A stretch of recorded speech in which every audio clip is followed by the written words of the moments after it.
اور پھر ہے کہ جار مجرور کا جو متعلق ہے وہ کیا ہوتا ہے، یعنی فعل ہوتا ہے، اسم ہوتا ہے، کیا ہو سکتا ہے۔ تو وہ 6 چیزیں ہیں عموماً جن کے متعلق جار مجرور ہوتے ہیں۔ ان میں ایک فعل، اسم فاعل، اسم مفعول، اسم تفضیل، صفت مشبہ اور مصدر۔ پھر نیا قاعدہ ہے کہ صیغہ صفت، جب بھی صیغہ صفت کی ترکیب کریں گے تو اس کا فاعل یا نائب فاعل ضرور نکالیں گے۔ تو اب ہے کہ صیغہ صفت کیا ہوتا ہے، صیغہ صفت کہتے کس کو ہیں؟ تو صیغہ صفت اسم فاعل، اسم مفعول، صفت مشبہ، اسم تفضیل، صیغہ مبالغہ اور اسم منصوب، ان کو صیغہ صفت کہتے ہیں۔ تو جب بھی یہ ترکیب میں آئیں گے تو ان کی ترکیب کرتے وقت ان کے اندر جو ضمیر ہوگی، فاعل بن رہی ہے، خواہ وہ نائب فاعل بن رہی ہے، تو اس کو لازمی نکالنا ہے۔ اگر یہ نکالے بغیر ہی ترکیب کر دی تو ترکیب درست نہیں ہوگی۔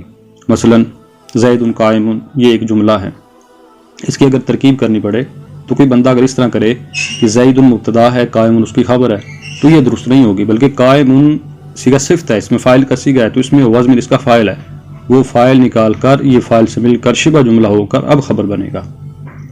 تو پھر یہ جو صیغہ صفات ہیں ان میں اسم مفعول اور اسم منصوب، ان دو کے اندر جو ضمیر ہوگی وہ نائب فاعل ہوتی ہے، اور باقی جو ان کے علاوہ ہیں ان کے اندر جو ضمیر ہوتی ہے وہ فاعل بنتی ہے۔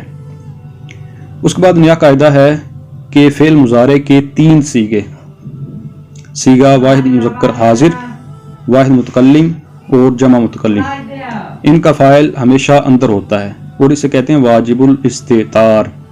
یعنی جہاں پر بھی یہ 3 صیغے آگے آپ نے ترکیب کرنی ہے تو ان کا فاعل باہر سے نہیں دیکھنا، ان کا فاعل اس میں ظاہر نہیں بنتا، ان کا فاعل ہمیشہ ان کے اندر جو ضمیر ہے وہی ہوگی، تو ان کی ترکیب انتہائی آسان ہوتی ہے کہ فاعل تو اسی وقت مل جاتا ہے ان کے اندر سے۔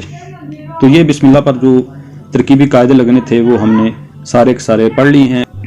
اب اس کے بعد ترکیب کرتے ہیں۔ تو بسم اللہ الرحمن الرحیم میں سب سے پہلے با یہ ہے، یہ با حروف جارہ میں سے ہے۔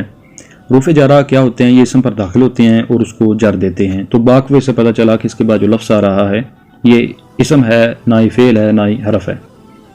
تو وہ پہلے تھا اسمن، با کے آنے کے بعد بن گیا بسمن، اس کے بعد آیا آگے اسم جلالت۔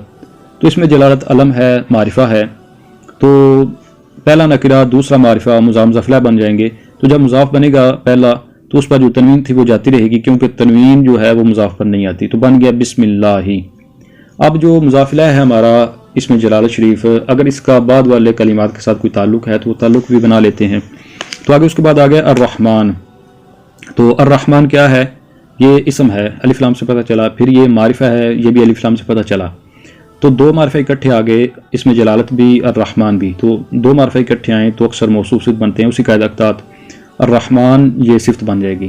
لیکن صفت کیسے بنے گی؟ اس کے اندر جو ضمیر ہے وہ بھی نکلے گی۔ الرحمن صیغہ کیا ہے؟ تو یہ یا تو صیغہ اس میں مبالغہ کا ہے یا صفت مشبہ ہے، یعنی اس میں اختلاف ہے۔ تو الرحمن میں ہوا ضمیر اس کا فاعل، وہ لوٹے گی اپنے موصوف کی طرف، کیونکہ صفت کی ضمیر اپنے موصوف کی طرف لوٹتی ہے۔ صیغہ صفت اپنے فاعل ہوا سے مل کر شبہ جملہ اسمیہ ہو کر یہ صفت ہوگی اسم جلالت کی۔ اس کے بعد اب آگے ہے الرحیم۔ تو اس کو ترکیب میں کیا بنانا ہے؟ یہ اسم ہے اور پھر یہ اسم معرفہ ہے۔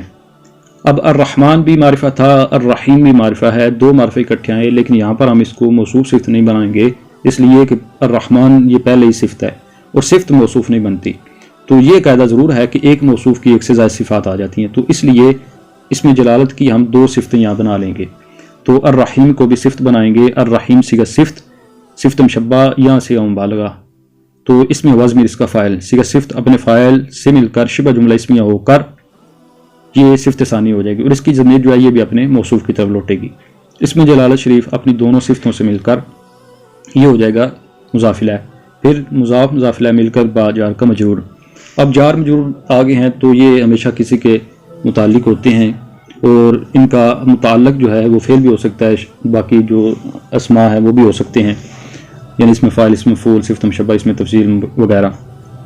تو یہاں پر جو مشہور ہے نکالا جاتا ہے ہمارے ہاں وہ ہے اشراؤ، یعنی میں شروع کرتا ہوں مضارع کا صیغہ نکالا جاتا ہے، تو ہم بھی نکال لیتے ہیں اشراؤ۔ اشراؤ صیغہ کون سا ہے؟ یہ صیغہ فعل مضارع کا ہے، صیغہ ہے واحد متکلم کا۔ تو واحد متکلم کی ترکیب جب بھی آئے تو اس کا جو فاعل ہوگا وہ ہمیشہ اس کے اندر ہوتا ہے، واجب الاستتار اس کو کہتے ہیں۔ تو اشراؤ فعل ہے، اس میں آنا ضمیر اس کا فاعل ہے، اشر و فعل اپنے فاعل اور اس جار مجرور سے مل کر یعنی اس متعلق سے مل کر یہ جملہ فعلیہ، خبریہ، لفظاً اور انشائیہ مانن ہو جائے گا۔ اب ترکیب کے بعد اس کے وجوہ اعراب کو دیکھتے ہیں، تو وجوہ اعراب میں یہ بتانا ہوتا ہے کہ اس پر جو اعراب آ رہا ہے وہ کس وجہ سے آ رہا ہے، اس کا عامل کون ہے۔ تو بسم اللہ میں جو اسم ہے یعنی لفظ اسم، یہ مجرور ہے حرف جار کی وجہ سے۔ اس کے بعد جو اسم جلالت شریف ہے یہ مجرور ہے مضاف الیہ ہونے کی وجہ سے۔ اس کے بعد جو الرحمن ہے یہ مجرور ہے تابعیت کی وجہ سے کہ تابع کے اقسام میں سے ہے، اور جو اعراب مطبوع کا ہوتا ہے وہی اس کے تابع کا ہوتا ہے۔ تو اس میں جلال شریف یہ موصوف ہے، یہ مطبوع ہے، تو آگے الرحمن یہ صفت ہے، یہ تابع ہے، تو اس کا اعراب بھی وہی آئے گا۔ تو یہ مجرور ہوا تابعیت کی وجہ سے۔ الرحیم یہ بھی تابعیت کی وجہ سے مجرور ہے۔ اب ترکیب اور وجوہ اعراب کے بعد اس کا ترجمہ کرتے ہیں۔ تو بسم اللہ الرحمن الرحیم کا ترجمہ ہوگا اللہ کے نام کے ساتھ شروع جو نہایت مہربان رحمت والا۔